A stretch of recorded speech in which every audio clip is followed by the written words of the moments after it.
Good morning. मेरा interview Faraz के post पर 29/1/2025 को था, जो कि 3:30 बजे से रिपोर्टिंग टाइम था। और वहाँ पे बोला गया कि 2 बजे से आप लोगों का एंट्री होगा झारखंड उच्च न्यायालय के बाहर, जो पुलिसकर्मी बैठे थे। और वहाँ पे एंट्री करने के बाद अंदर ले जाया गया और सभी को पंक्ति वाइज ले जाया गया। वहाँ पे एक आपका लेडीज़ का लाइन और जेंट्स का लाइन अलग था। और उसके बाद सभी को अंदर ले जाते समय बीच बीच में इंस्ट्रक्शन देते गया कि लाइन को सीधा बनाए रखें। हाँ, और उसके बाद जब मैं वहाँ पे जहाँ पे इंटरव्यू हो रहा था, वहाँ पे जब सभी कोई लाइन बना करके पहुँचे, तो उसमें उस भवन में कहा जाए तो कुछ कुर्सियाँ थी चारों साइड से। हॉल टाइप का था। हॉल में चारों साइड से कुर्सियाँ थी। कुछ कुर्सियाँ जैसे कि मान लिया जाए 10-12 कुर्सी एक साइड, एक साइड 10-12, एक साइड 10-12 और एक साइड 10-12 करके कुर्सी लगा हुआ था। और उसी पर रोल नंबर वाइज हम लोगों को बैठाया गया। जिसका जैसा रोल नंबर था उसी के अनुसार बैठाया गया। उसके बाद धीरे धीरे सभी को बाहर रखा गया कुछ मतलब देरी के लिए, लगभग 10-15 मिनट के लिए। बोला गया कि आप लोगों का जब कुर्सी खाली हो जाएगा तब आप इस टीम के साथ बैठिएगा। मतलब एक टीम बना दिया गया था। हम लोगों के फराज में उस दिन 8 टीम थे। 8 टीम मीन्स कहने का मतलब कि एक टीम में एक साइड मतलब आपको 10-12 कुर्सी में जो आदमी स्टूडेंट बैठ सकता है उस टाइप से था। और इस तरह से आप कहिए कि 4 साइड तो 4 ही टीम हुआ कहने का मतलब। तो दोस्तों हॉल बड़ा होता है।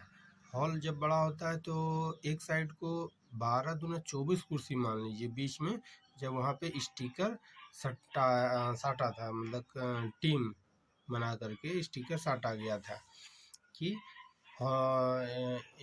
टीम 1, टीम 2, टीम 3, टीम 4, इस तरह से करके 8 टीम बनाया गया था। उसके बाद बाहर कुछ लड़कों को रखा गया जब तक कुर्सी खाली नहीं होता। तो धीरे धीरे जैसे जैसे कुर्सी खाली होता गया सबको अंदर लाते गया। और उसके बाद वहाँ से आगे वेरिफिकेशन जारी हुआ। वेरिफिकेशन वहाँ से कुछ दूरी पे कहा जाए कि मतलब 10 कदम की दूरी पे वेरिफिकेशन हो रहा था आपका डॉक्यूमेंट्स। और दोस्तों सबसे बड़ी बात यह है कि डॉक्यूमेंट्स आप जो दिए थे फॉर्म भरते समय वही सब डॉक्यूमेंट्स चेक हो रहा है। ये ध्यान में रख के जाइएगा कि जो डॉक्यूमेंट्स आप फॉर्म फिलअप करते समय डाले थे वही ओरिजिनल डॉक्यूमेंट्स लेके जाना है। और सारा वहाँ पे डॉक्यूमेंट्स चेक होगा। डॉक्यूमेंट्स चेक होने के बाद आपको इंटरव्यू वाले रूम में ले जाया जाएगा। तो वहीं बगल में ही होता है इंटरव्यू। तो इंटरव्यू लेने वाले आदमी एक रूम में 2 आदमी रहते। इस तरह से मान लीजिए अगर आपका 8 मतलब टीम का बना हुआ है तो 8 दूना 16 इंटरव्यूअर लेंगे।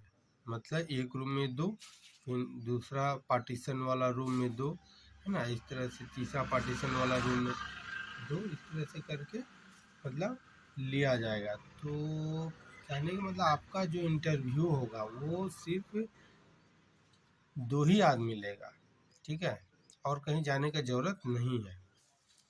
तो 2 आदमी जब लेगा इंटरव्यू, जब आपका नंबर आएगा उस पंक्ति में खड़ा होना है। वहाँ पे एंट्री करने से पहले वहाँ भी साइन करना है। और जहाँ पे डॉक्यूमेंट्स आपका मतलब वेरीफाई हो रहा था वहाँ भी चेक होना, वहाँ भी मतलब साइन करना है। उसके बाद साइन मैंडेटरी है, साइन अगर आप नहीं कीजिएगा तो आपका आया हुआ या चेक किया हुआ डॉक्यूमेंट सारा कैंसिल हो जाएगा कि आप नहीं आए थे, तो इसलिए वहाँ पे साइन जरूर कीजिएगा मेरे भाई। उसके बाद जब आप इंटरव्यू देने जाइएगा उसी पंक्ति में बगल में ही, तो वहाँ पे 2 मेंबर बैठे रहेंगे इंटरव्यू लेने के लिए।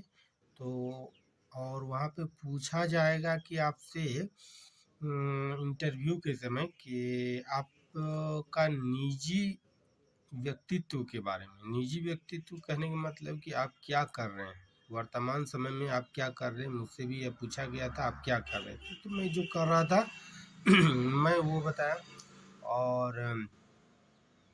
और आपसे अगर हायर क्वालिफिकेशन डाले हैं और डॉक्यूमेंट्स सारा वेरीफाई होकर आया है तो उसके बारे में भी पूछेंगे कि आपने इतना मतलब अगर बीटेक कर लिया, बीएससी कर लिया, तो आप इस पोस्ट पर क्यों आना चाहते हैं। जाहिर सा बात है भाई, फरास हो या पियून हो, है ना, ये सब पोस्ट पे या सफाई कर्मी हो, ये सब पोस्ट पे अगर इंटरव्यू ले रहा है तो वो तो पूछेगा ही आप हायर क्वालिफिकेशन रखते हो और उसके बाद फराज के पोस्ट पे आते हो तो आप क्यों आना चाहते हो। तो आप एक मुद्दा लेके ये नहीं चलोगे कि हम अभी बेरोजगारी है तो भर दिया तो आ गया। तो आप अपना अनुसार सोच लीजिएगा कि आपको क्या करना है। और दोस्तों उसके बाद मुझसे जो क्वेश्चन पूछा गया था सबसे पहले कि आप क्या करते हो, है ना, आपका नाम क्या है, आपके नाम पर एक मुहावरा है वो बताइए। जबकि मेरे नाम पे कोई मुहावरा था नहीं, वो फिर सिर्फ फंसाने के लिए पूछ रहा था। तो 2 क्वेश्चन यहाँ से हो गया। तीसरा क्वेश्चन था कि आप जिस जिले से हो वहाँ का डीसी का क्या नाम है ना, हमसे ये पूछा गया था। हो सकता है आपसे ये पूछ लिया जाए वहाँ का एसपी का क्या नाम हो। तीसरा क्वेश्चन ये हो गया। तो तीसरा क्वेश्चन के बाद चौथा क्वेश्चन में ये पूछा गया कि आपका जो डीसी है उसका डीसी का पूरा नाम हिंदी में क्या कहते हैं, तो वो पूछा गया तो मैं बताया। और उसके बाद आपसे पूछा जाएगा कि 5वां क्वेश्चन में कि मुझसे पूछा गया कि आप रामायण के बारे में जानते हो सर, तो मैंने बोला सर मैं रामायण के बारे में तो कम जानता हूँ, बट रामायण का नाम तो ज़रूर सुना हूँ यही मैंने कहा। तो फिर उसने रामायण से रिलेटेड कुछ क्वेश्चन नहीं किया। उसके बाद आपका जो डोमिसाइल है उसके बारे में पूछेगा।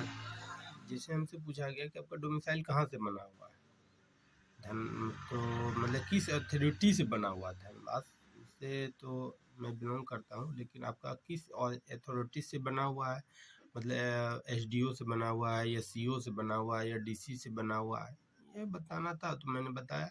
उसके बाद पूछा कि आपका जिस अथॉरिटी से बना हुआ है उसका क्या नाम है, मतलब आप नीचे में जो साइन रहता है वो किसका था, तो मैं नहीं बता पाया। जाहिर सा बात है बहुत दिन हो गया था नहीं देखा था, तो और देखता हूँ भी तो निकल जाता है दिमाग से, काहे कि उतना नाम कौन याद रखता है भाई, किस अथॉरिटी से बना हुआ था ये तो दिमाग में था तो मैंने बता दिया।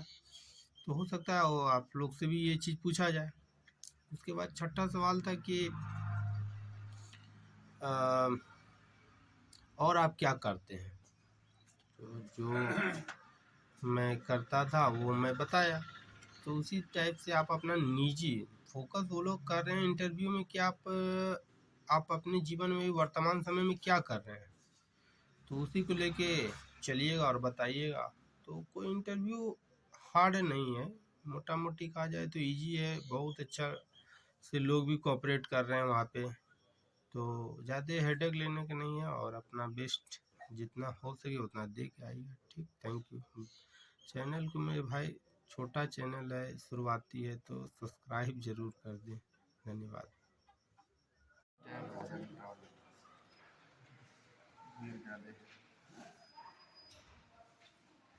साढ़े 300 बच्चा है